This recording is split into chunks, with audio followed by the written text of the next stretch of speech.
Yun ang sipag.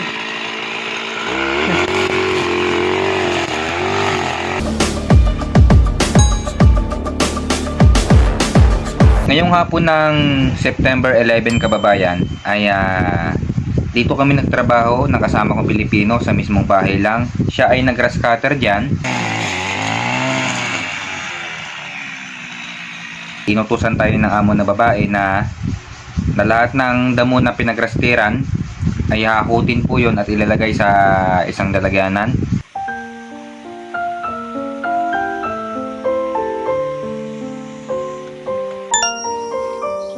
Dito pala ilalagay sa mga manok to kabayan.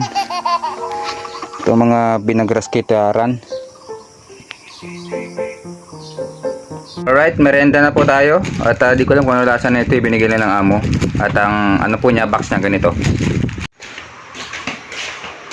Ito mga kabayan, oh. At mukha naman siyang mamahalin, tsaka parang masarap naman siya kabayan. At pasensya na po sa vlog ko mga kababayan, kasi medyo malabo talaga siya. Wala pa tayong camera na pang malupiton eh. Yan sinasabi ko eh. Yan ang sinasabi ko, kumukulo na kabayan. Tayo magkakape na.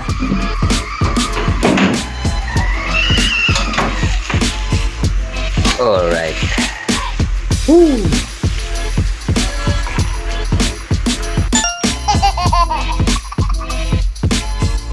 Kabayan, habang tayo wala pang speaker, lalapit ko lang yung camera konti kasi Android po ang gamit natin. Wala pa tayong pambili, wala pa tayong pera sa larangan ng pagbablog kababayan. Ang gagawin ko po ngayong hapon kabayan yan.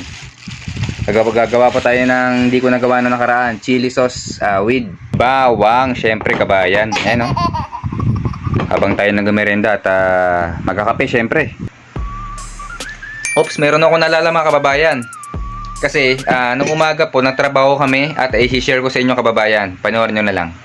At ngayong tanghali kabayan kami umaakyat ngayon at nagkakamada.